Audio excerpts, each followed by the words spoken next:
Hello students, welcome back to our channel. AP EAMCET 2025కి సంబంధించినటువంటి ఏదైతే కీ పేపర్స్ అయితే రిలీజ్ చేయడం జరిగింది. ఎంపీసీ వారికి కావచ్చు, బైపీసీ వారికి కావచ్చు, మీకు సంబంధించినటువంటి మరి కీ పేపర్లో ఎన్ని మార్క్స్ వచ్చాయో మీరు చెక్ చేసుకొని ఉంటారు. అదేవిధంగా రిజల్ట్ ఇచ్చే ముందనమాట మీకు ఇక్కడ మార్క్స్ అనేటివి కూడా కీ పేపర్లో మార్క్స్ వచ్చిన మార్క్స్ ఇక్కడ ఇంక్రీజ్ కావచ్చు, డిక్రీజ్ కావచ్చు. మరి ఎలా ఉంటుంది ప్రాసెస్ అనేది అయితే దాదాపు నాకు నార్మలైజేషన్ ప్రాసెస్ చేయడం జరుగుతుంది అనమాట. మీకు ర్యాంక్స్ కేటాయించే ముందనమాట ఈ యొక్క నార్మలైజేషన్ ప్రాసెస్లో దాదాపు అనమాట లాస్ట్ ఇయర్ నుంచి మనం చూస్తున్నట్టయితే దాదాపుగా 5 మార్కుల నుంచి 15 మార్కుల వరకు అనమాట ఇంక్రీజ్ అవుతున్నాయి. డిఫికల్ట్ పేపర్ వచ్చిన వారికి, తర్వాత ఈజీ పేపర్ వచ్చిన వారికి డిక్రీజ్ కావడం జరుగుతుంది ఒక 5-6 మార్క్స్ అనమాట. మరి ఏ విధంగా జరుగుతుంది ఒక నార్మలైజేషన్ ప్రాసెస్ కూడా స్టెప్ బై స్టెప్ అయితే ఎక్స్ప్లెయిన్ చేయడం జరుగుతుంది. ఈ వీడియో తరపు నుంచి మరి ర్యాంక్స్ ఏ విధంగా ఇస్తారు కూడా స్టెప్ బై స్టెప్ అయితే ఎక్స్ప్లెయిన్ చేయడం జరుగుతుంది. తప్పకుండా ప్రతి ఒక్క విద్యార్థి ముందుగా వీడియోకి అయితే లైక్ చేయండి, ఛానల్ ఇంకా సబ్స్క్రైబ్ చేసుకొని మీకు ఈ విధంగానే కంప్లీట్ గైడెన్స్ అయితే వస్తూ ఉంటే మన ఛానల్ తరపు నుంచి మీకు సీటు వచ్చి కాలేజీకి వెళ్ళేంత వరకు. ఓకే స్టూడెంట్స్, ఇక్కడ ఏదైతే నార్మలైజేషన్ ప్రాసెస్ ఏ విధంగా చేస్తారో ఇక్కడ క్లియర్గా నాకు ఒక ఫార్ములా అయితే ఇవ్వడం జరిగింది. ఈ యొక్క ఫార్ములా ఉంది కదా, ఈ యొక్క ఫార్ములా ప్రకారం మీకు స్టెప్ బై స్టెప్ అయితే క్యాల్కులేషన్ చేసి మీకు చూపించడం జరుగుతుంది అనమాట.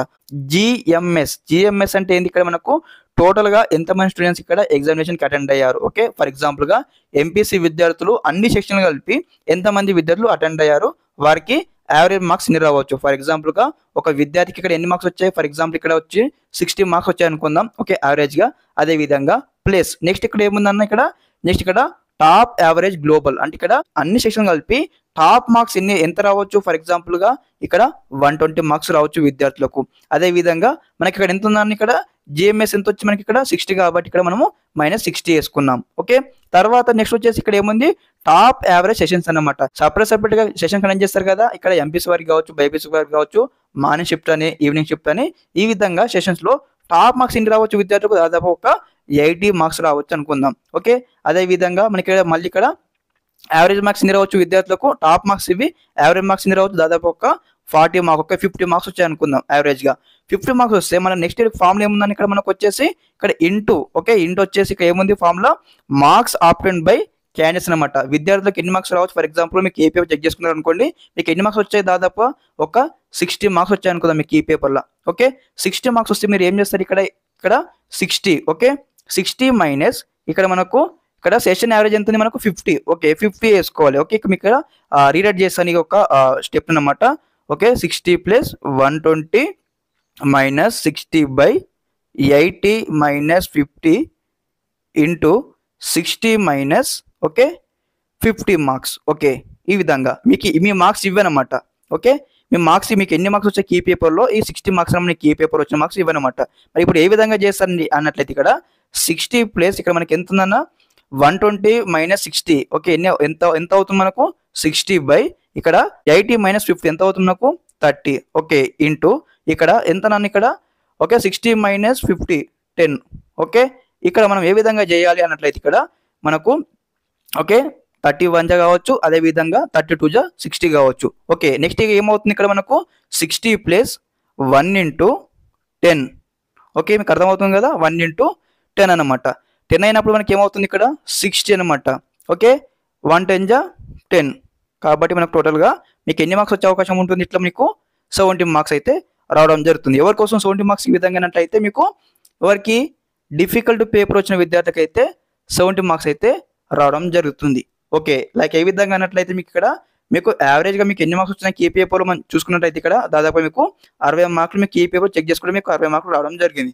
60 మార్కులు వస్తే ఫర్ ఎగ్జాంపుల్గా ఇక్కడ గ్లోబల్ యావరేజ్ మార్క్స్ ఎన్ని రావచ్చు విద్యార్థులు అంటే ఒక 60 మార్క్స్ వచ్చినట్లయితే టోటల్గా గ్లోబల్ అన్నమాట అన్ని సెషన్లు కలిపి టాప్ మార్క్స్ ఎన్ని రావచ్చు, ఇక్కడ టాపర్స్ ఎంతమంది ఉన్నారు, టాప్ మార్క్స్ ఎన్ని రావచ్చు మీకు దాదాపుగా 120 అనుకుందాం. ఓకే, 120 మైనస్ ఇక్కడ యావరేజ్ 60, తర్వాత సెషన్ వైజ్గా మనం చూసుకున్నట్లయితే ఇక్కడ అనమాట టాప్ మార్క్స్ ఎన్ని రావచ్చు, ఇక్కడ 80 మార్క్స్ వచ్చినా కానీ, యావరేజ్ మార్క్స్ ఎన్ని రావచ్చు, ఇక్కడ 50 మార్క్స్ వచ్చినా కానీ, అన్ని విద్యార్థులు కలిపి ఇక్కడ ఇంటూ మీ మార్క్స్ ఎన్ని వచ్చాయి చూడండి, మార్క్స్ ఆప్టెండ్ బై క్యాండిడేట్ మైనస్ ఇక్కడ యావరేజ్. ఓకే, సెక్షన్స్ యావరేజ్ వేసుకున్నట్లయితే మనకి దాదాపుగా స్టెప్ బై స్టెప్ అనమాట మనకి ఇక్కడ ఏదైతే మనకు 70 మార్క్స్ అయితే రావడం జరిగింది. కాబట్టి మీకు దీన్ని బట్టి ఏమర్థమైంది, డిఫికల్ట్ పేపర్ వచ్చిన విద్యార్థులకు అనమాట దాదాపుగా ఇక్కడ 10 మార్కులు అయితే ఇంక్రీజ్ కావడం జరిగింది మనం చేసిన కలెక్షన్ ప్రకారం.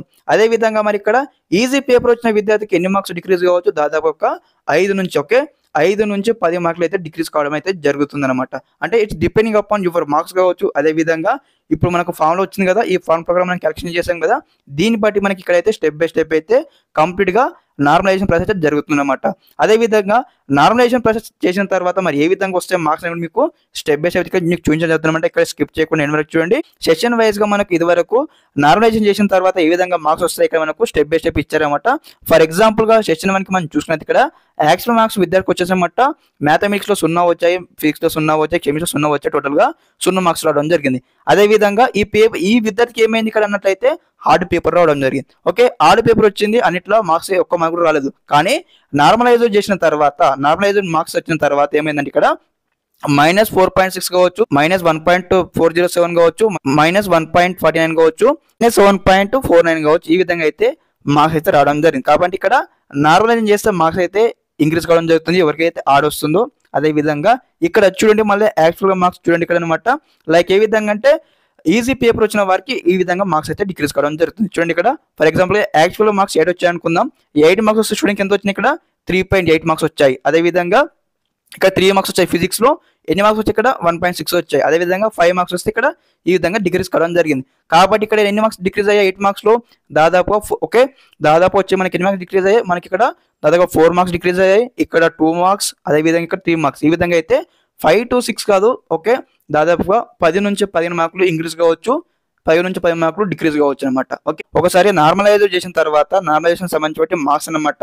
యాక్చువల్ మార్క్స్ ఎన్ని వచ్చాయి, అదేవిధంగా మీకు ఇక్కడ నార్మలైజేషన్ చేసిన తర్వాత ఎన్ని మార్క్స్ వచ్చాయి, ఈ విధంగా అయితే మీకు కొన్ని టేబుల్స్ అయితే ఉన్నాయన్నమాట. ఆ టేబుల్ ప్రకారం స్టెప్ బై స్టెప్ అయితే వెరిఫై చేసుకొని మీకు ఒక క్లారిటీ అయితే రావడం జరుగుతుంది.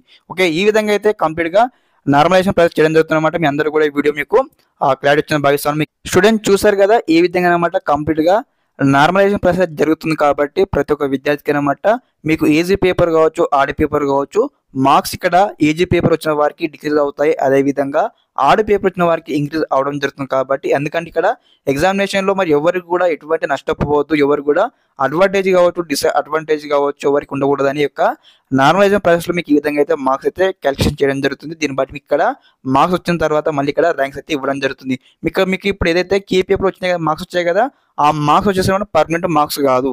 ఓకే, ఇక్కడ నార్మలైజేషన్ చేసిన తర్వాత మీకు ఎన్ని మార్క్స్ ఆ మార్క్స్ కావచ్చు, అదేవిధంగా ఇంటర్మీడియట్ 25% వెయిటేజ్ కావచ్చు అన్నమాట. 2 కలిపి మీకు అయితే ర్యాంక్ అయితే ఇవ్వడం జరుగుతుంది.